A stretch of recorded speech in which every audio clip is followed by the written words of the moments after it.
KF Press Review Show, but it ain't KF this week. We got the coordinators. I'm very excited. There's so much. Yeah. There's so much. Have you written 10 stories about this already? God, there's so much. Yeah, I like to watch it. I don't go through the transcript. Quite honestly, wouldn't even know where to find it.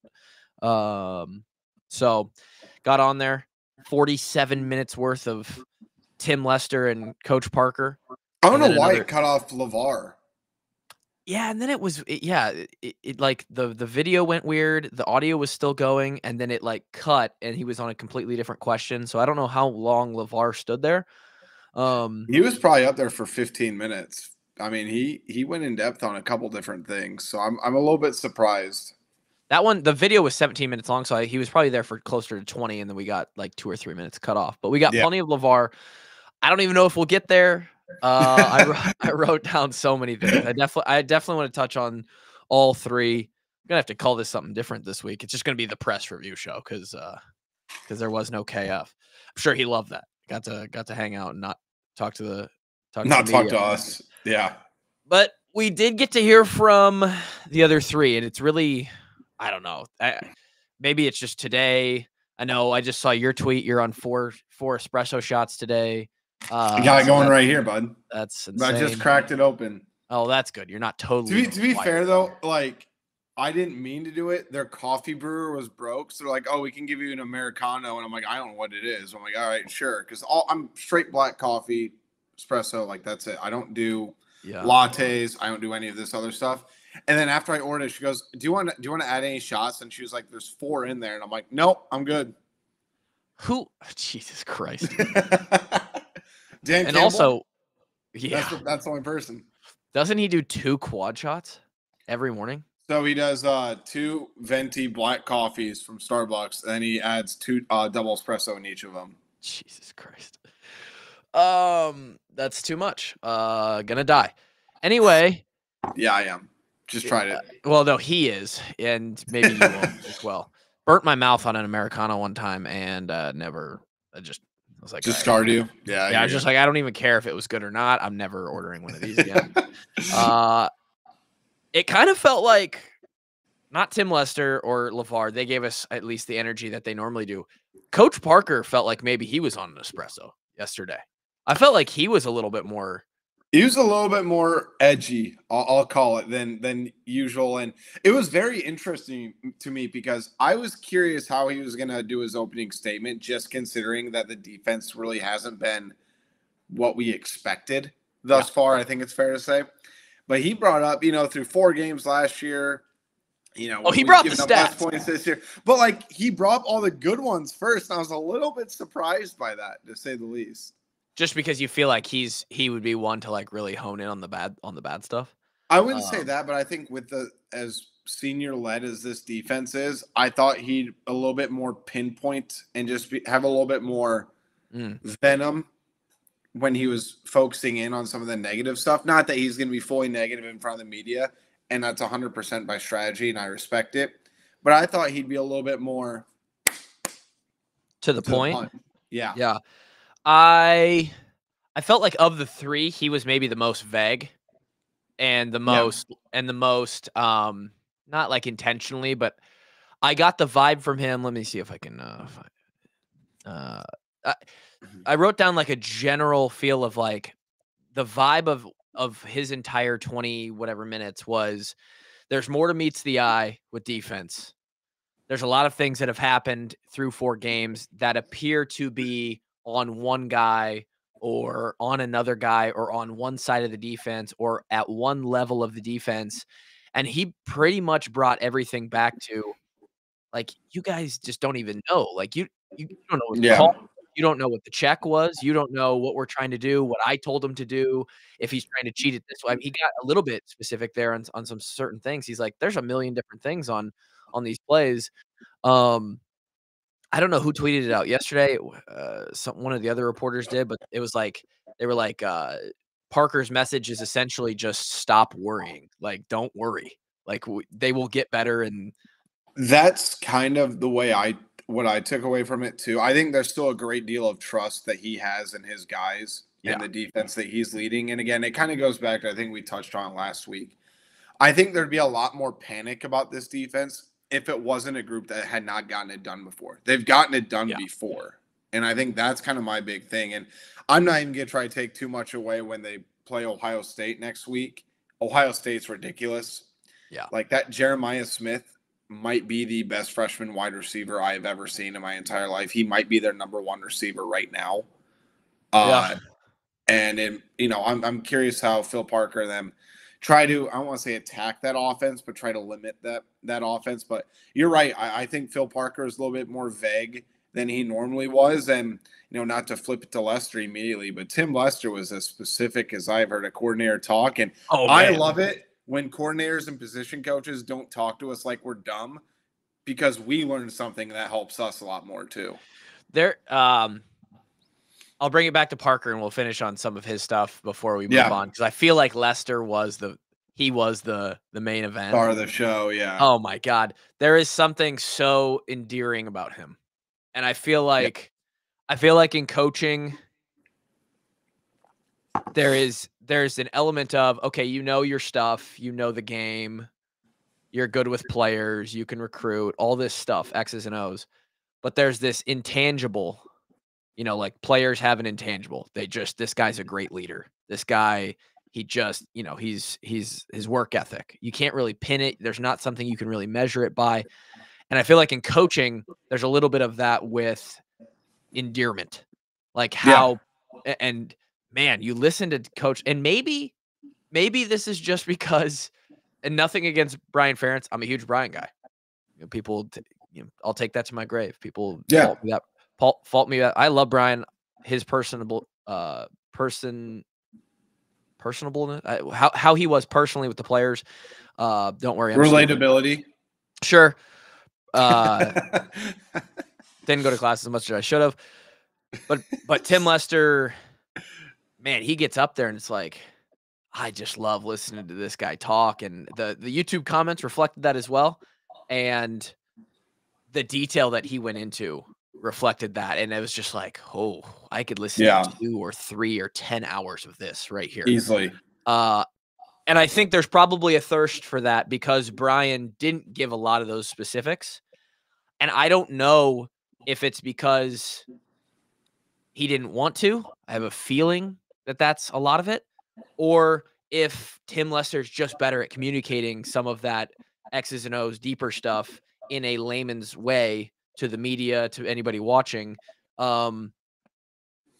That's probably a little bit of both. That's probably a little bit of both. Yeah, and regardless of what the ratio is of why it's happening or why Lester's better on the mic in that sense, man, it's refreshing. It felt good. We'll get back to him in a second. Funniest part of the press conference was Doctorman was talking about the big plays, and he said, I don't know what is Brockington or whatever the kid's name receiver was that caught the long pass. I think something like that. He's like, down the sideline, he got the long ball for the touchdown, and Phil Parker goes, did he catch it? He caught it. And he's like, well, that's what it was called. He's like, I don't know. I'm just asking you. I'm going off of what you said. Yeah. Clearly, Coach Parker. That's just such a fun little like KF style dig of like, was it a catch? I'm still not sure it was a catch. Don't know how they called that a catch. We talked about it on our recap podcast. I'm still confused by it too. I really did not. I thought it was close. I think if they had called it incomplete on the field, then it would have resulted in it being incomplete. Yeah. But it's the same thing about like, we've kind of gotten away where we're so specific by the rule book to where people just don't let their eyes actually tell them what it is. Yeah. Like that's not a catch. No, like if you just watch it and you're just like, okay, did he catch that ball or not? You're like, no, I don't think he. Well, especially KF after the game too, we talk about, we went 0 of 2 in reviews in this game or something like that. Like he's so pissed off at these reviews when it comes to Minnesota. Yeah, I love it. Was hysterical. I laughed really hard. I actually put, did he catch it in my notes? And then just a bunch of ha, ha, ha, ha, ha, like I'm texting somebody. God, it was funny. When Coach Parker drops a little joke or he tries to get some humor going, that's That's some Yeah. bye week gold right there. You're just not going to find that if you're prepping for Ohio State. Which, by the way, the overall just tone of the coordinators, it's so drastic. If this game would have gone the different way, Oh, it's so. absolutely. Oh my God, I was like, we talked about how this game. We briefly mentioned how if this game goes the other way, and we're 2-2 right now, the entire inside the complex, the team themselves, the coaches, the media, the fans, man, the vibe is just so different. Tyler, how did you feel at halftime? We won't talk too much about the game. I really want to hear about what you thought at halftime. I didn't feel good. I mean, I didn't feel good. Yeah. I don't think I felt like maybe as I'm a bad person to ask because I've said this a lot of times because of the position I was in as a long snapper specialist, kicker, punter, long snapper. You basically like lobotomized any emotion out of you. Sure. Because interception happens. It's like, okay, as a specialist, you cannot let your emotions go up or down too much because emotions get in the way of process. You have to be so level-headed. And you have to be so level-headed and just, at that level, if you're a starting specialist at the Division I level, there are no physical issues. You can kick a field goal, you can punt a spiral, you can snap a good ball. It's all about mental. And when you let emotion start to come in, which gets really tough when you start the game off and Amani Hooker is a pick 6 against Ohio State. I would love to just let the emotion ride there and just go nuts. And of course, sometimes I did. I would celebrate. But like, I have a field goal to snap, right? Yep.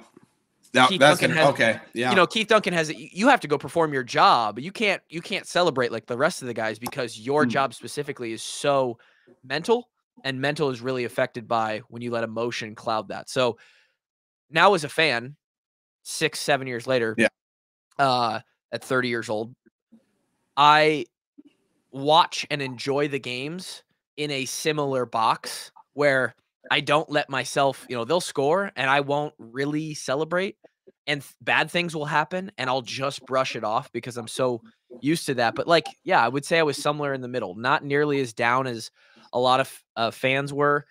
Okay. I also probably look at the whole picture more than people do as opposed to like, hey, how is this game going? So at halftime, I'm sitting there thinking, well, there's generally a trend. There's generally reasons why things happen. We've had a couple games go not great in the first half, and then we just figure it out. So I had a feeling that there was a chance there. I also there wasn't a lot about Minnesota other than the one big play that we just talked about, which we don't think was a catch. There wasn't a lot that like made me feel like they were dangerous, right? And I was a part of 53 games where like we played a lot of close football games, right? So if we're in a close game, the guys at Iowa, they feel good about it. They don't feel bad. They don't feel nervous. They don't feel like it's out of reach. I was a little disappointed with the offense. I thought we definitely should have been running the ball better. But then the third quarter happened and it was like, okay. And Lester sort of talked about this. Yeah. He's like, he talked about his script and how it actually took him almost the entire first half to get through his openers because he is trying to figure stuff out. He's trying to, what should we do here? How are they going to play us here? And he said that's actually probably an issue from his standpoint. He needs to shorten He called that a up. near flawless second half. I mean, they just didn't need to throw the ball. Look, we can get into the passing offense. Hell, you and I could do an entire podcast on the passing offense. Yeah. I have some thoughts about what Lester said about yesterday, but again, he'll know more. He'll forget more about quarterback play than I'll ever know. I can only tell you from where I'm sitting. But, I give him a lot of credit for that second half. I think you need to give the offensive line. How about Jacob Gill? I'm just like, he is probably one of the most underappreciated players when he got to campus. I touched on him last week. I'm going to say it again. That 40-yard run that he had, Jacob took out 2 different players. He is not a big guy, Tyler. No, he's not. He is not a big guy. So for him to be able to make those blocks, and Les talked about yesterday when when I asked him my question, and I wish I phrased it a little bit better, but I didn't want him to go down one rabbit hole or lead him one way or the other. I just kind of wanted him to talk about it. Yeah. And I don't know if you heard the stat when I said it. Against stacked boxes this season, Caleb Johnson is averaging 10.6 yards a carry Yeah. and has 6 touchdowns and 21 carries. The national average is 4 yards a carry against stacked boxes. And Lester went in depth about we have more formations than most college teams right now. And that's why the passing offense is taking a while to be figured out, because we're running so many different things, the timing of the routes and all these other things. But he said, because we have so many formations, the passing game is going to be farther along. Once we reach a certain threshold, they're just going to kind of take off with it.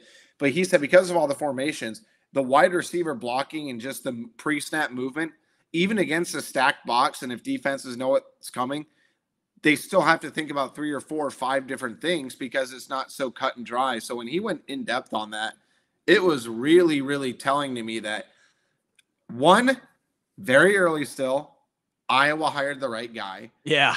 2, he's trying to do different things. And if just because the results are not there, you have to look at the overarching process. And 3, and this is a completely fair point, a lot of Iowa's primary playmakers, they didn't exactly get a lot of time with him in the spring and in the summer. That is the second note that I wrote down. It is bolded on my notes here. I think that we get caught up, all good stuff there. And I want to come back to his response to your question, because I was sitting there like eyes glued, ears glued. I was like, oh wow, this is not something I've heard before. Yeah. We maybe on the outside, because it's just so easy, like, oh, Iowa football's here. They're in camp right now. Okay, they finished camp. It's week 1. Like, we don't see any of the work. We are blind to it. Yep. I know about it. I know what those days look like, feel like, how long it feels, the amount of stuff that gets done. But now, as a freaking podcaster in my walkie basement, like, I'm also just like, I'm numb to it. I just sit here. You and I wake up. We don't go to the complex. We don't have 45 plays on the script today to practice and get work in and advance this offensive system. We just expect, we as in you, me, and the fans, all just expect, oh, they're going to, it's game 1. It's game 3. It's game 4. Like, they should have everything in and everything should be tip-top shape, right? And then he said, he mentioned, oh, yeah, by the way, like, yeah, I was here in the spring. Like, didn't have Cade, didn't have Sully, didn't have Gill. Lachey practiced 1 day. Reese Vandersea was at senior prom. Yep. And then he makes the comment at the end of that statement. He goes, we basically started this thing 8 weeks ago. And my mind was like, oh shit. Yeah. And I think that's really, really, really something that we need to like spend a moment on collectively on the outside of the program right now. They have 8 weeks with all of the guys that they're trying to run it with on game days where they've been able to work. And within those 8 weeks, really, you've got 3 or 4 or 5 days a week. Yep. They're in the second inning of installing this offense. And I get it. That sucks. No excuses. They've had to install. And I love the way that Lester talked about it. I think Doctorman asked about it. He's like, you talked about early on, right when you came in, we have to find what works the best for this offense now and get really good at that. But the way that Lester talks, it feels like they have 40% of what he wants in right now.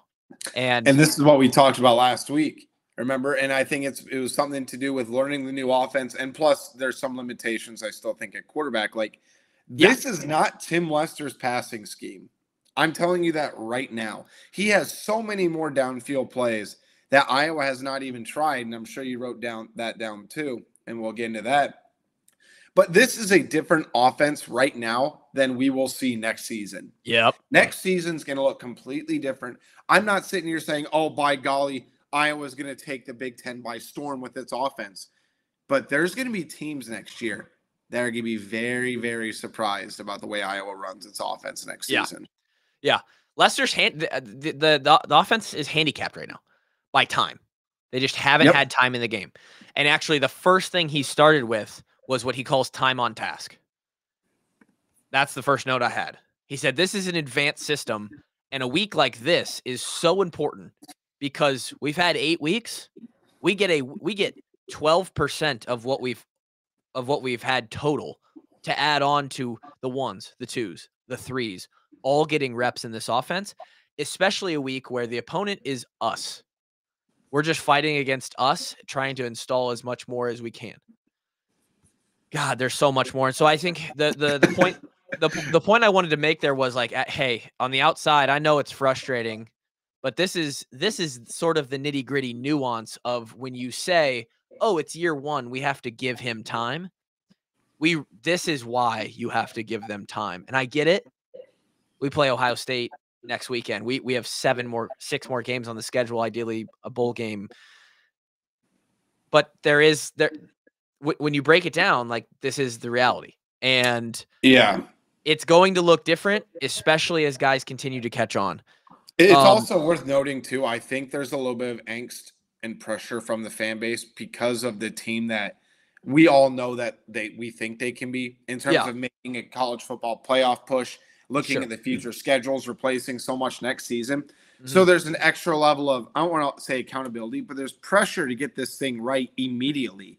And that's not a fair situation to Leicester. No. But I also am not blaming the fan base and the media for almost applying that pressure. No.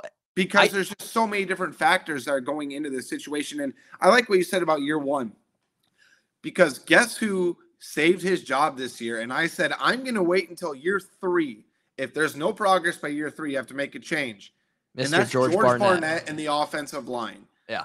They have been so much better this season. Health, experience, veteran leadership. Yes, they can still grow and improve. We know that. But look at what they're doing in the run game compared to what they were the last couple of seasons. Like, Barnett took over, I'll just be honest, kind of a fucked up situation, Tyler. It was. When he got there. It wasn't. It was not ideal. It was. Man, what could I even call it? It was a combination. We did a whole podcast on this. Me and Drake did one time. Basically, you had a couple guys miss. You missed in recruiting on a couple guys. You got a couple guys randomly just retire or have to medically retire or quit for some reason. And you had a couple guys leave early for the NFL. And those 3 factors, you had a couple guys in each box, left you with basically a decimated offensive line room, of which you just had to pick the scraps up from 3 years ago and say, hey, George Barnett told me this media day from the 2, because I asked him about coming full circle, like what the expectations are reflecting back from year 1. And he and I had probably a 10-minute one-on-one about it. And he just said, I'll keep it real with you, David. We had maybe 2 Big Ten starting caliber linemen year 1. And he obviously, I wouldn't ask for names. I think we can kind of watch the tape and tell, and you can tell. But he is not wrong in the least. And I love that he just kept it real with me about that, because that's 1,000% true. And that's why I said, you have to, when it comes to position coaches, unless there's just such a bad downgrade or decrease in production, you have to wait till year 3.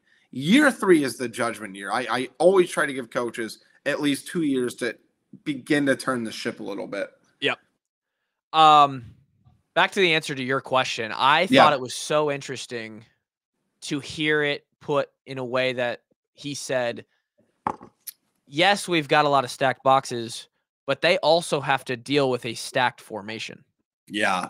So essentially what he's saying is, okay, the last couple of years, they've stacked the boxes because we can't pass, right? Now this year, they're stacking the box maybe because, sure, our passing game is still developing, but it's also because they know the run game has been effective through 3 or 4 games now. But then the counter to the counter is, but we're gonna hit you with some of these formations that I'm talking about that a lot of schools aren't putting out there. And now the receivers are in on the formation, and you have to deal with all the blockers that we're bringing to your stacked box. And so that was interesting to hear on why they're able to sort of stay out in front of a stacked box and still average the crazy stat. I mean, that is a wild stat. there may not be another running back in college football history that has averaged 10 yards a carry on a stacked box. So Derrick Henry might be the only close one. But yeah, well, aliens don't count. Yeah. So that was just really interesting to hear. And that was one of maybe 50 examples of things he said during this press conference where I just sat there and I was like, and it really hit me when he started to talk about Cade and how he thought this was his best game and how he grades a quarterback. And again, this is nothing against Brian. It could be. I'm not, making the final call here. I think Brian knows a lot more and could explain a lot more about the ins and outs of football and even the quarterback position than we ever heard from him, because once things started to roll poorly, he was like, F you guys, I'm not giving you a bunch. He was on total defense mode. I don't blame him for that. I don't either. I don't think anybody can blame the media for trying to Brian. It was just a clash of a bad situation. And yep. And I'll keep it real with you too, Tyler. Like, this is where I have sympathy for Brian. Brian should have never been in a position to be the quarterback coach. I think especially it was just one of the worst decisions Kirk's made. And I wish, just given the scrutiny, you're going to double and triple down. And again, I'm not trying to go down back into Brian, but I'm just saying this is what Tim Lester has had to rebuild from. And that's my overall point about it. And I, in the same way that I think Brian would have been maybe a slightly better offensive coordinator if he didn't have to worry about being a quarterback's coach as well. In the same breath, I think your offensive coordinator should be your quarterback's coach. I think that makes sense. In totality, in the end, bottom line, I think Brian is maybe one of the best offensive line coaches in the country at any level. And I love the aspiration of hey, could we be an offensive coordinator? I think O-line might be where he's best suited. He happened to play O-line. Tim Lester happened to be a pretty good quarterback. Pretty damn good quarterback. And the way that he talked about grading Cade, the way he talked about what the development of I am so excited because we are turning the corner now. You could probably say Sullivan's certainly dual threat. It's what we're using him as exclusively. Yes. And every other quarterback on the roster, especially the ones coming in, you could tell me their names. Let me try, actually. Okay. Resar, is he in the program yet, or is he coming in next year? Yep, Razar's in the program. He's more of an athlete than a quarterback, in my opinion, right now. Okay. He has a lot to fix with his throwing mechanics, but that dude can run, and he's a good athlete. The kid in the class then that'll come in next year, he's a dual threat. He is. His nickname is Jimmy Football. Is it Jimmy Sullivan? There you go. Yep. Let's go, dude. I pay attention to the recruiting trail. Come on now. And then we just had didn't we just have somebody 2 weeks ago at Troy? There was a recruit. Yeah, his name's Cash Herrera. Oh, from Cash, California. Dude. Cat. I mean, come on, right? he's hired. We're making this. We went from we had CJ during my time, and then that. My year ended with Nate, who was a step back in mobility, but Nate was just such a pure. I mean, I think even more now, the fan base is looking at Nate Stanley like, damn, what a pocket passer. Guy was just, that's who you want if you're going to have a pocket passer. He is one of the most underappreciated quarterbacks in program history, especially given what came after him. And that's no shot at anybody who had to take over for him. Yep. The only knock on Nate Stanley was he couldn't win the big one against, couldn't beat Wisconsin, but he had the game against Ohio State. But he was one of the most consistent passers in program history. Yep, we tried to tell him. The tide is turning to where every quarterback on our roster, the knock on these quarterbacks is not going to be, well, they can't move, right? So if we get these guys who are more dynamic, are more shaped to play modern day football, and then you have this offense that Tim Lester is implementing, and you have Tim Lester as the quarterback guy. He's the one who's developing and evaluating the quarterback talent. God, I think the tide is turning, man. We're in the early stages. It might be a few years out from where people are like, oh, the joke of Iowa not having a quarterback that can do anything or an offense that can do anything. I think we're on the ascension out of those national punchlines. I think we are. It comes down to quarterback development, which has been probably one of the biggest criticisms in under Kirk, in my opinion. And Yeah, I for think his whole Lester's tenure, the really. guy. Lester's a guy who I think can do it. And this is something I did want to talk about with the offense too. Yeah. And you being in the program, you have more experience with this because I have my opinions on it. I was a little bit surprised that Tim said this publicly, was that he wanted to call a couple deep shots against Minnesota and then the group shot him down. And you know what? This is where I'll keep it real. I'm happy the group shot him down. You can't throw a deep shot in there when Caleb Johnson is absolutely decimating Minnesota and you're flowing like that. I like the mindset, and that's something that Iowa has to do in the coming weeks. Yeah. And I know you need game reps to actually make it happen. It was not the time to do it. No, so I'm happy that Tim thought about it, but I actually think that was a pretty good decision not to, and just to let Caleb, and even Jazz had a couple of really, really big runs in that game too. The run game was just working against. I told you with LaShawn out. Don't fix it. I told you with LaShawn out, like Jazz is a little like mini adjacent version of Caleb Williams. Don't worry about the stats, or Caleb Johnson.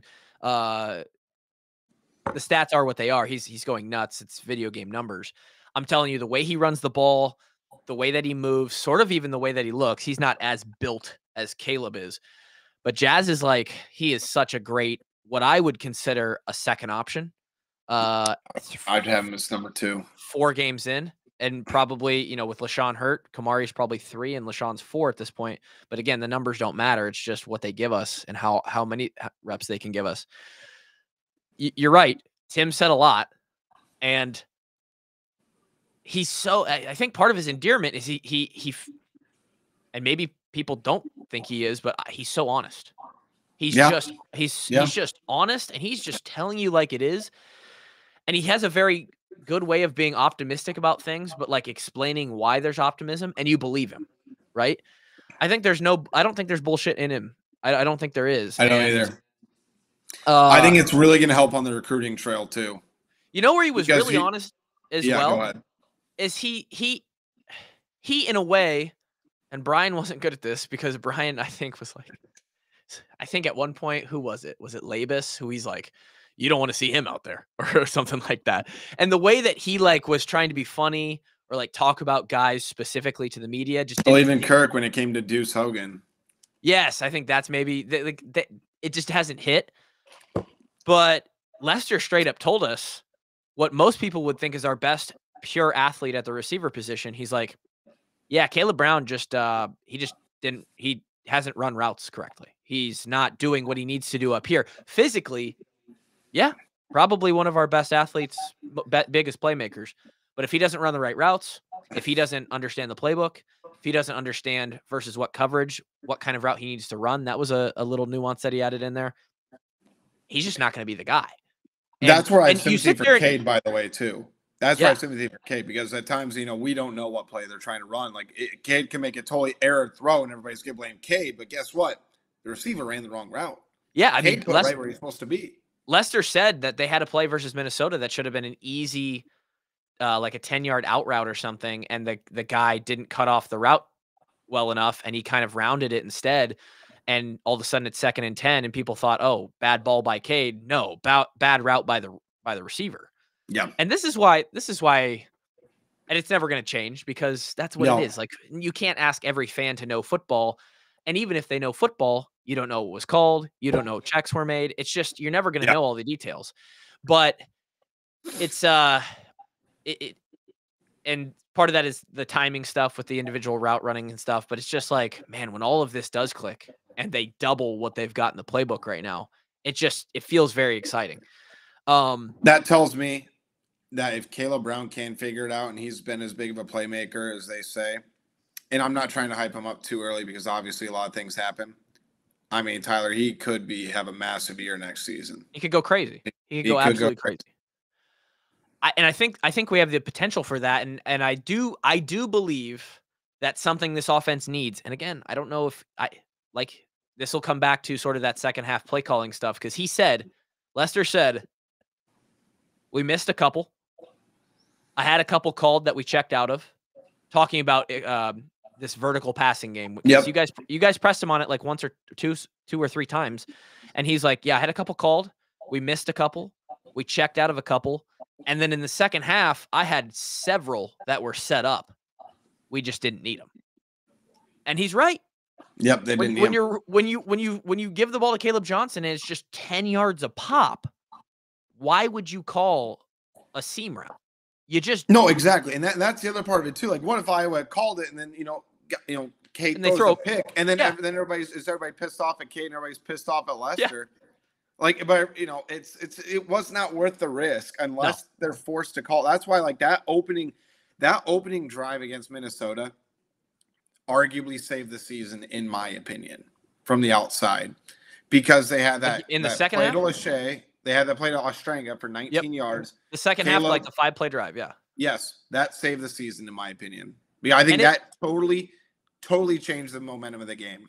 You know what it did for me was a lot of times in the Iowa games the last couple years, you just felt like usually in that situation, you struggle in the first half. You're like, God, our offense can't do anything. You come out in that second half, we get the ball. Same thing. You should be excited, and you're like, there's no way we're going anywhere. Like, there's no way that something changes here. And then in 5 plays, we're down the field and in the end zone, and I'm just sitting there going, none of that made sense compared to what I'm used to. Like, we run an awesome. I mean, they brought the house and showed heavy action to the left side of the field, booed out Ostranga. I think he went for like 20 or 30 yards, got it to midfield. Then we rip one off in like 2 or 3 plays. We're in the red zone, and you're like, well, that's not Iowa offense, is it? Oh, Iowa's halftime adjustments, besides the Iowa State game, has been spectacular. Yeah, and he talked about that. He's like, we've been doing an awesome job of making adjustments at halftime. Like we've been great at that. Also mentioned specifically with the offensive line that because they're veteran guys, a lot of the mistakes or things that they're seeing in the first half, those guys are auto-correcting because of their experience, and that's why we're making such a big difference. And I get it. As a fan at home, you're sitting there thinking, well, we can't just wait till halftime to start playing well every game. Obviously, that's not what they're doing on purpose, but at least they're at halftime. You can see the significant difference, the significant changes that they're making. Yeah, it's crazy. I do think, and we still lack that vertical passing game. Whether they need more time, we don't have the athletes. Cade, in all honesty, is probably not your best vertical passer in the country, even if we had the full offense in the playbook, right? I do think we have to. I think Cade, similar to week 1 when he threw a couple balls up to Reese, and he's just like, "Hey, buddy, make a play." I think we need 1 or 2 more of those a game where we just where you just trust the receiver to like, hey, and if you're not going to catch it, you become the defender and make sure it doesn't get picked. And hey, then we took a shot, right? I think the other thing we need to really address too is, look, Cade had a couple bad throws, I think, in that game. There were a couple obvious drops where Cade did put the ball in the money. Yep. But one of the best passes I've seen Cade throw this year was the one that they ruled incomplete at the 2-yard line when he hit Ostranga. That was as perfect of a pass as you could ask for. It's a difficult catch, no doubt. But Ostranga read it well. He put it in a position where only Ostranga could get it. And that was a dot by Cade. Yeah. I think that all in all, I think if you asked your average Iowa fan right now, like, is there really any, compared to the last 2 years, is there really anything you can complain about? A reasonable person would say not really. I mean, we've improved. Like I said before, Cade not blowing anybody out of the water, but the floor is so much higher than what we've had the last. No question. I mean, you still have to be better than 122nd passing offense. And sure, it's crazy that's still an improvement. I do think, though, if there's any reason to be encouraged, I think the wide receiver room is more talented than any of us thought. I still don't know what the ceiling is for them. I don't think it's an elite room by any means. No, but they can get the job done. Like, you can see the pieces that are building there. Like, Reese could be a red zone dog. Yeah. Love asking Ostranga. Ostranga could start for 100 different teams around the country, 115 probably. Seriously, he's that good. Jacob Gill has been just unbelievably consistent in everything he does. Yeah, he's when he came over, it was like, oh, we got Sullivan, the quarterback, and his buddy receiver. I guess like we're just taking we're just taking the Well, Northwestern. we didn't even know if he was on scholarship when he took him. Right. And I with him And just because we looked at the stats and we're like, okay, like it's a body. he's the most out of nowhere player that we have this year. And I think Reese could be you give Reese I work with a lot of athletes and people generally on the fitness, weight room, lifting, workout side of things. You look at Reese and like you just know he's a 19-year-old this offseason with a frame. He could become dangerously physical on the outside over the next Great 3 catch too. Love how K trusted him in that second half when he needed a big catch. And Reese, Reese had a couple drops over the last couple of weeks. So for him to go right back to Reese and for Reese to make that play, I think that's going to really boost his confidence up too. A lot of offensive talk. I want to swing it over because I don't want to use David's entire day up, and I want to get to some more, a couple more points of what Coach Parker said, and then we'll finish with some Coach Woods. Coach Parker said basically you put Lee and Hall and Nestor in a bag and just pull one out. The talent level is very, very close. It's basically about game flow, who they feel the best at that time is going to help them win. Maybe not the best thing. You'd love to have just 2 clear guys with Jamari on the other side, who's a stud, by the way. He's going to start in the NFL, I think, maybe. But it's a close battle. They've got 3 guys basically, and they're doing something similar at safety with Xavier and Cohen. And he was like very upfront. He's like, hey, these guys are competitive. He was vague, but he's like, it's competitive. They're all making good plays. He said Xavier had his best practice like yesterday or Monday. Tim said the same thing about Caleb Brown too. We should probably throw that in there too. And I know when people hear that, they hear what the last few years of like, oh, Spencer Petras had great practice. I think like that's legitimate. Yeah. When at least when I was there, and then I would see that coach said somebody had a good practice, it was always like, yeah, that guy did ball out today. Like they are getting better and better every single day. He said that to eliminate some of those big plays, and like people were just kind of getting at, hey, you've been a little bit more lackadaisical on, giving up these big plays this year. He said they focused a lot on alignment, like pre-snap alignment. And I think that is something, especially for young players, especially for the entire defense as a whole. Like when you Josie Jewell's is a good football player because he was always in the right spot. And I think to some extent, Jay Higgins and Nick Jackson are both that way too. When the entire defense gets their alignment correct, whether it's a run fit or it's a back end coverage, that's a big thing. That's the kind of thing that gets better week over week, especially when you have a bye week. Jay Higgins is as good as Jay Higgins is because he's a film room savant. He's a guy who understands the game at a high level, and he makes the plays when they're offered. Because, with all due respect to Jay Higgins, and he is a good athlete, he is not an elite athlete as far as the linebacker goes. No, he doesn't have top end speed. But if you listen to him describe like that interception he had in that Minnesota game, he literally told us, "Oh, I watched this on film all week. When they line up in a certain formation, Brosmer will always check down after 3 seconds." So Jay waited, counted to 3, and then made a play on the ball. Yeah. I think that's better play. Jay Higgins succeeds. Awesome to get the interception. Obviously, it meant more. I think the best play he made in that game was when he lined up on the inside receiver, the 3 receiver. They went empty, and he was on the wide side of the field, and he tracked this receiver on an under route across and made the play. And sure, Brosmer could have led the receiver a little bit more. The receiver was not at full speed, but Jay ran with an inside, like a running back across the field, as big as he is, and made that play as a Mike linebacker. Like, dude is just playing. They're so good. He's All-American. For sure. And then the last thing on defense I'll say that I caught was, they asked about Castro being less impressive, big play-wise, pressure-wise, stat-wise.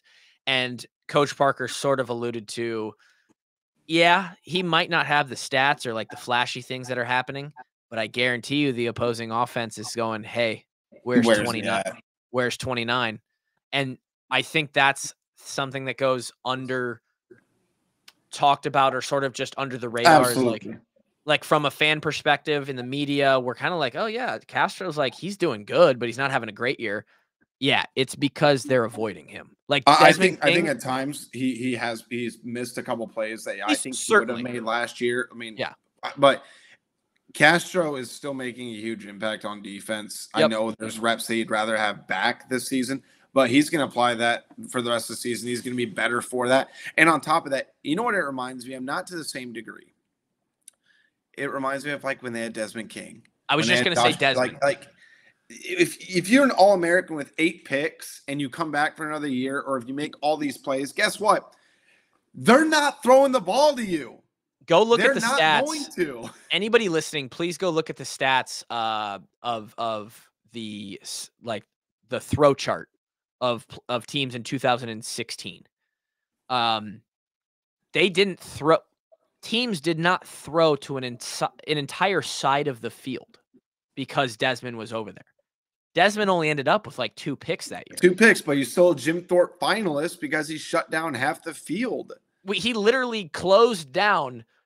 I think a field is 53 yards across. He closed down 26 yards of horizontal space because he was just there.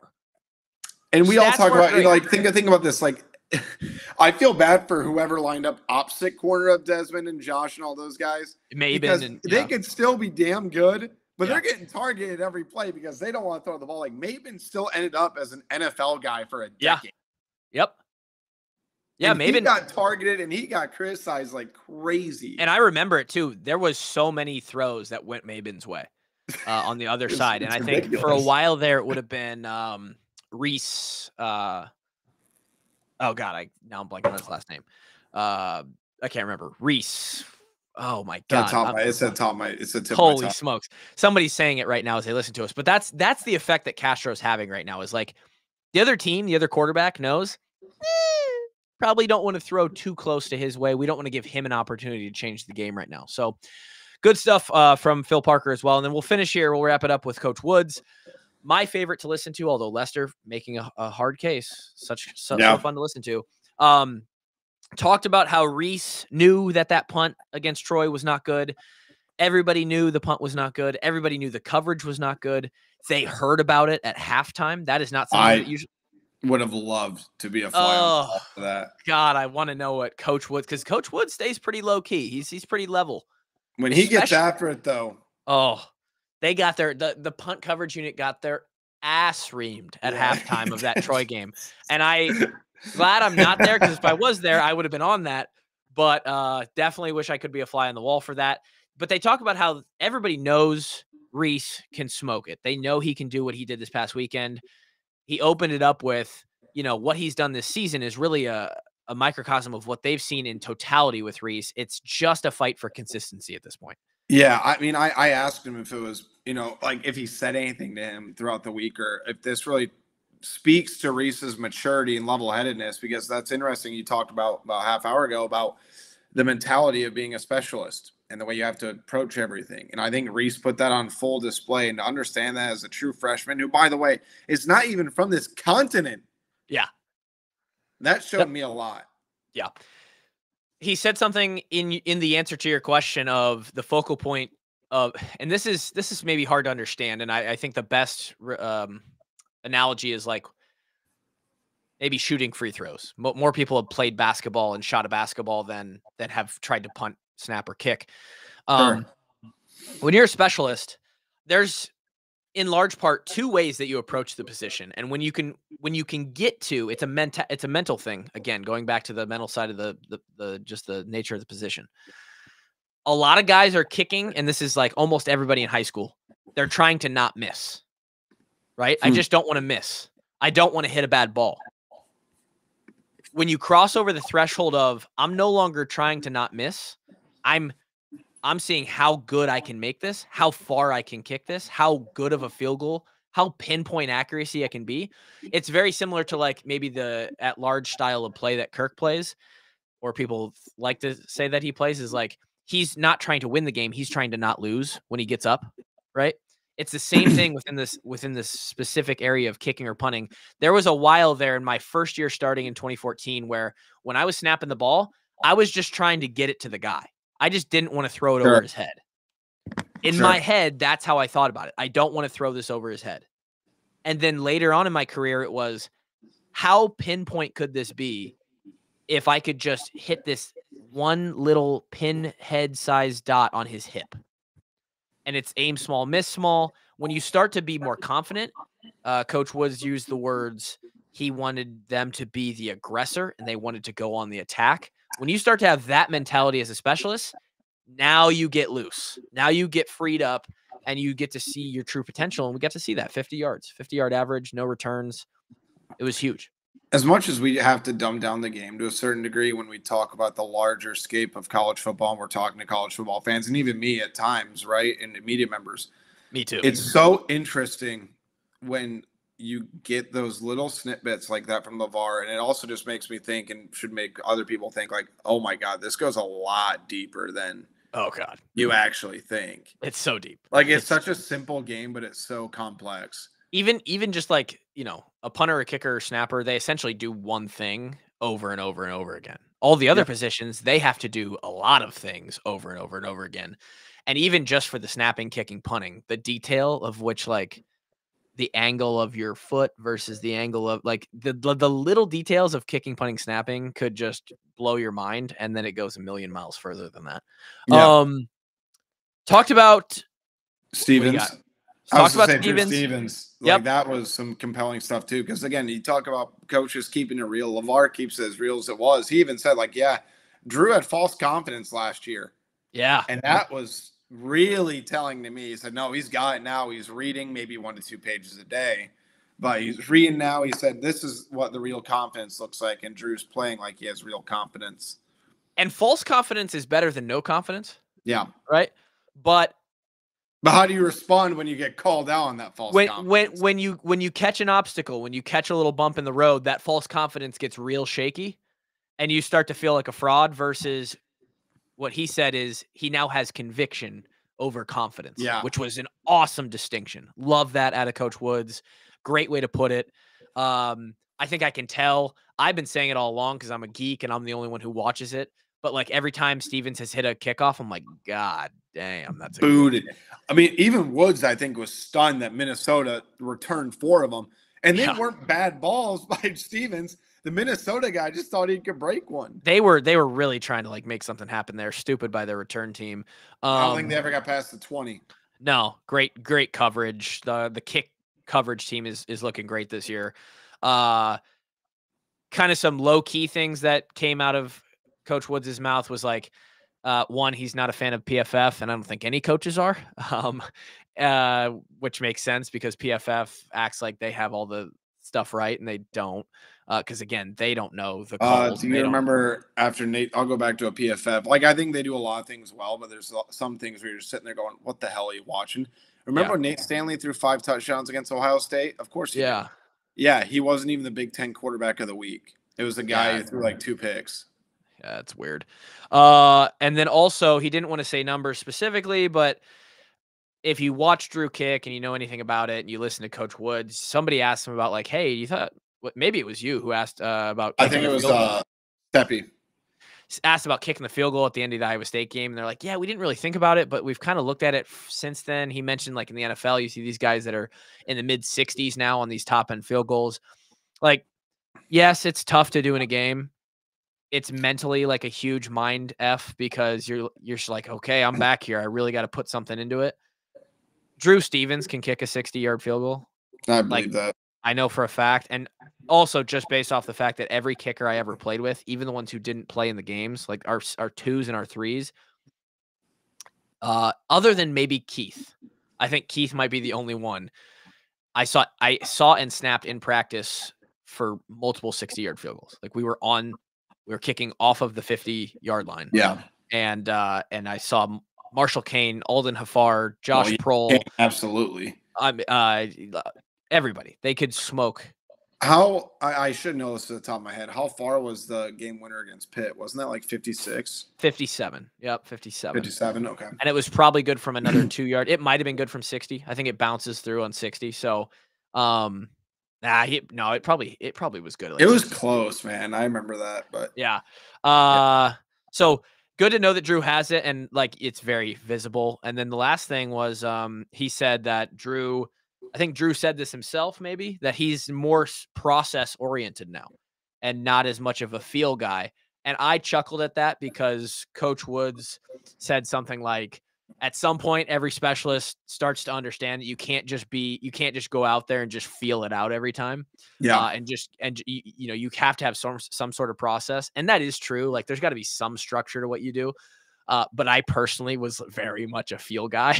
Like I just, I'll never forget. There was a time my senior year where like, for some reason, not accuracy wise, but like the spin of the ball, it was coming out like a duck. Yeah. And I just decided to not snap for 2 weeks in the middle of the season.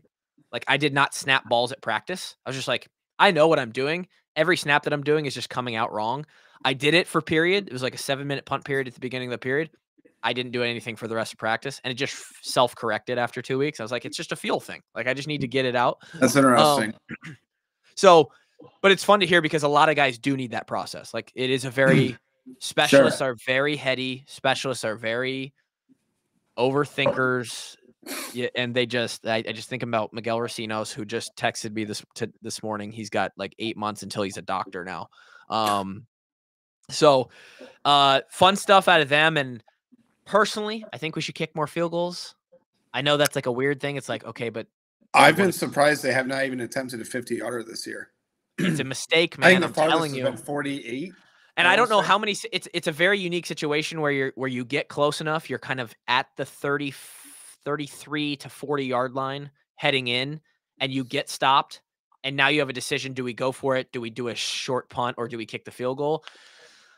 I think in those situations, like I think we should kick more field goals. I think Drew makes them. I think we get more points. But hey, I get it. Field position. Maybe there are times where we should go for it. But I'm just. I'll tell you, I do wish we got the coordinators more. I really hope with the second bye week, I hope we get the coordinators. At the next please. I'm gonna ask. I think I'm not gonna be the only one that asks, but it's just it really helps us just kind of get inside their minds about what they're thinking because. I'm very opinionated. A lot of us are very opinionated, but like I never want to act like I know what they're thinking. I can only go based on what I'm thinking, and I can explain in my own words what I think they're thinking. But like the insight that they gave us yesterday, like that yesterday was one of my favorite press conferences I've had since I started the job in 2018. It was as informative as I can remember. It was transparent. It was great. And that helps me. That helps everybody else.